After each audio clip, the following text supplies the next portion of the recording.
And good morning, guys, and yeah, you're back with me on another day, basically on another cold morning on a weekend. The reason is why I didn't get any footage from that clip going out in Rita, basically going out to give her a little test drive on the out on the countryside. Basically, as I was driving it and I was getting it all set up, I developed a slight fault. It's only a small one, so the heater blower motor is basically gone, and obviously you need that to dismiss the windows in this kind of weather. I just did unwinded the window basically, so that obviously defrosted it, but I wanted to get it back, diagnose it and try and get it sorted while I still had daylight. And then obviously I still need to sort out the rear wheel arches as well, where the tyres are still catching just slightly on certain bumps on the road where the potholes are so bad. So yeah, that's something I need to do as well, but I've also had a massive development where it's been a bit of a problem. That's why you find me in here today.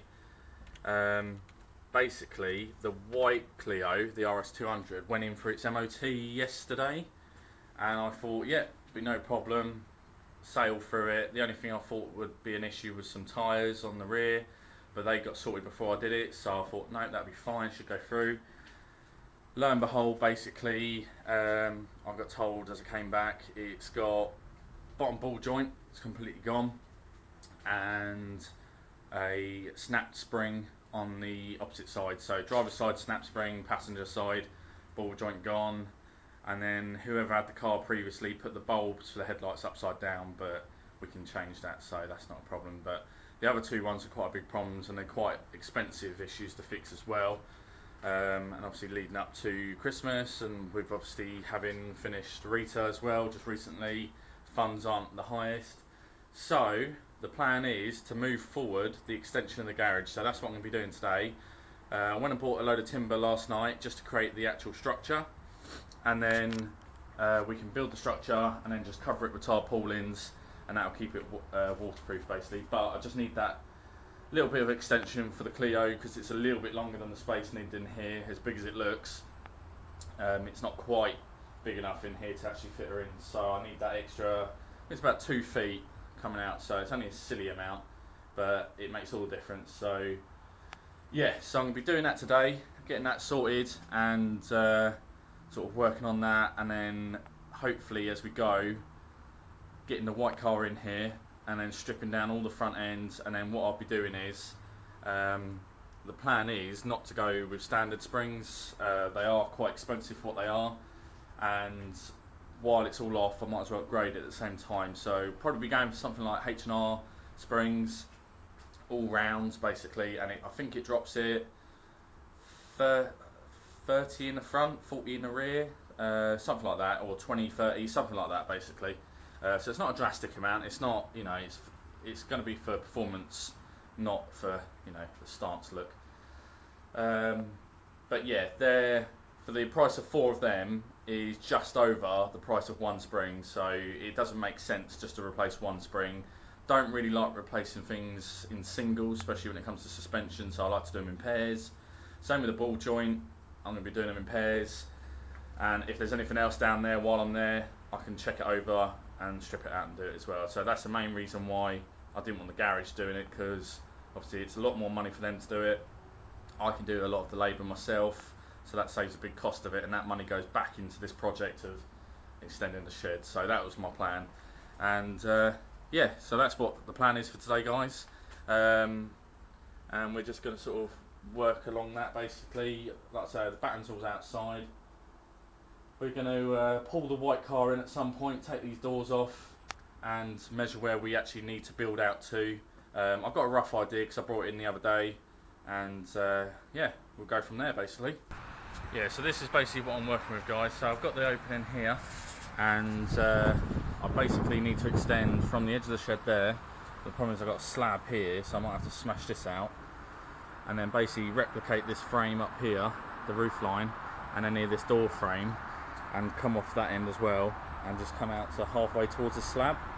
So that's what I'm sort of planning to do. Obviously put the base down here, build it up, build the roof line, and then create purlins coming off of that, and yeah, so then we can actually create our structure start getting the actual tarpaulin stapled to that to create sort of a mini shelter for now.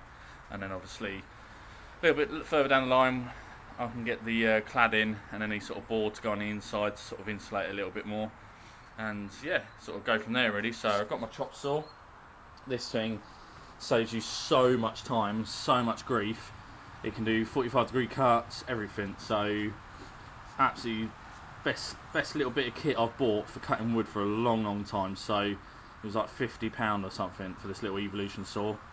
And it's what's great about it as well, it can cut multiple materials. So even if it has a nail in it, this will cut through it and it won't ruin the blade basically. Yeah, the blades are a little bit more expensive than normal, but they last a lot longer because of that. So yeah, and this is the same blade I've got on it where I bought it brand new, and it's nearly a year old. So yeah, it's doing really well. Cut lots of wood with it, done lots of projects with it, and yeah, it's still going strong. Great bit of kit. Obviously there are better models you can buy, but this is the really entry level of this saw, and it does the job for me more than enough. So not had any issues with it, and it's been fantastic ever since. So yeah, definitely recommend one of those guys if you doing any projects like what I'm doing today. We've got my Ryobi tools, drills, stuff like that, so they're pretty cool. And yeah, just going to have some tunes on in the background. And that ding there, that was my mum. She's kind of come down and give us a hand, so it's always good to have a second pair of hands doing this kind of stuff. Yeah, so let's get on with it. Right, so we've cleared this area out. It had loads of mud and soil in there, so that's all in there. And yeah, basically what I need to do is I need to come out at least another foot into this slab and take this out. So I've got the sledgehammer, and yeah, let's get smashing. Right, this is where I'm at, guys. So yeah, basically just marked out where I've gone to put the shed, and obviously I need to break the slab up on that line there, and yeah, just clear any rubble away. And then hopefully what we'll do is, obviously this should be wide enough, I should be able to get two bikes in here beside each other, but with the front wheel pointing up, and then that'll be against the back wall, so we can bring our mountain bikes around here. And then when the weather's a little bit better or so, we can take them out, and they can still be in storage in the dry, and we don't have to worry about the weather getting to them. So, because eventually that will be another build that I want to do, possibly something carbon, and build a mountain bike. And then this side will be a little bit smaller because of the gap, and then there might be some shelves in here just for some loose ends. We can put some parts in there as well. So yeah, so that's where I'm at, guys. So just sweating it out now, basically trying to smash that slab up in this weather.